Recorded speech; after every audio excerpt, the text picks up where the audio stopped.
Shalom. Nous poursuivons notre étude sur la prière de la Hamida, comme à l'accoutumée, cette semaine, à la Tzadikim, après avoir évoqué la bénédiction des idolâtres, après avoir besoin de ceux qui malheureusement, de maudire évidemment les idolâtres, en tout cas de demander expressément à Kadosh Baruch Hu de mettre fin à tous ces écueils et tous ces scories qui malheureusement font partie de notre peuple. C'est la Birkat Aminim que nous avions parlé la dernière fois. C'est ce qu'on pourrait appeler Sourmira, s'éloigner du mal. Eh bien, nous sommes maintenant dans l'évocation évidemment du bien, dans la demande expresse de se rapprocher justement d'Akadosh Baruch Hu par les voies bienséantes, par la bienfaisance.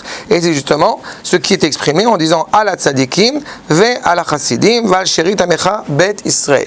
Nous pouvons tout de suite, nous allons nous arrêter juste sur ce passage-là, nous pouvons comprendre qu'il y a trois dimensions. D'abord, à la tzadikim, ceux qui font preuve de justice, ceux qui sont animés par ce qui est juste, puis à la chassidim, ceux qui sont animés par l'amour d'Akadosh Baruch Hu, et même un peu plus que le Shulchan Aruch, et enfin, tout ce qui reste dans le peuple juif. Alors on peut se poser la question, mais quand il s'agit effectivement des tzadikim, a priori, selon l'ordre traditionnel, eh bien les chassidim sont au-dessus des tzadikim dans leur démarche, puisque les tzadikim font ce qui est juste, alors que les chassidim sont animés par un amour inconditionnel envers Akadosh Baruch Hu, en impliquant bien même plus que ce que le Shulchan Aruch exige.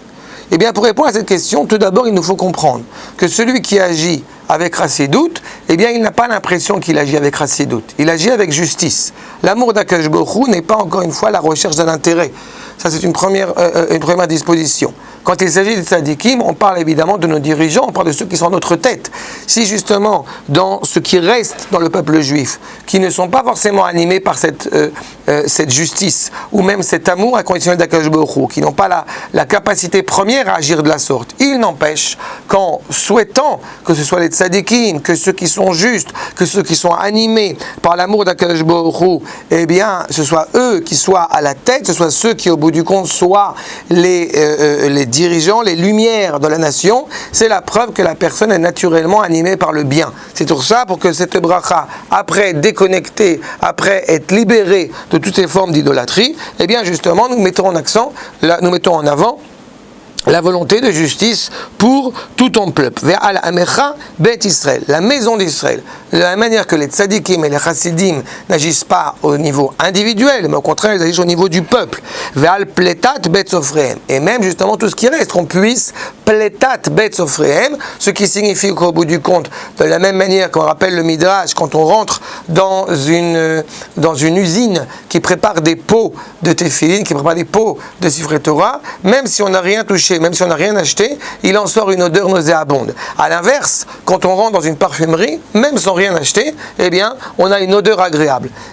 Pletat bet sofrehem, c'est de faire en sorte que même nous, ce n'est pas en restant en retrait, mais au contraire en avançant, mais même nous qui n'avons pas forcément la prétention d'avoir cette lumière divine qui nous anime, il n'empêche que rien qu'en rentrant dans le Beth Midrash, rien qu'en fréquentant justement c'est juste, eh bien cela, c'est dans notre espoir, aura une influence sur nous, notre manière d'aborder la réalité. Nous aurons justement cette odeur agréable aux yeux d'Akadosh Baruch Hu. Et effectivement, on ne s'arrête pas seulement au niveau du peuple, mais aussi, et je poursuis un petit peu cette bénédiction, ve'al gerei à tzedek ve'alenu. À la fois sur ces gens qui justement sont faillibles, parce que, étant des gens qui se sont rapprochés de la tradition juive, des gens qui étaient justement ce qu'on appellerait en français des convertis, ce qui implique effectivement des personnes qui n'étaient physiquement à l'origine pas juives et qui ont choisi de faire partie de Am Israël, pas animés par cette Neshama, on demande effectivement que eux aussi fassent partie pleinement de ce projet, et aussi sur nous, à l'échelle individuelle, que nous ayons ce privilège, évidemment pas par orgueil, mais au contraire par humilité, pour avoir le privilège de nous relier justement à cette justice divine. Shalom.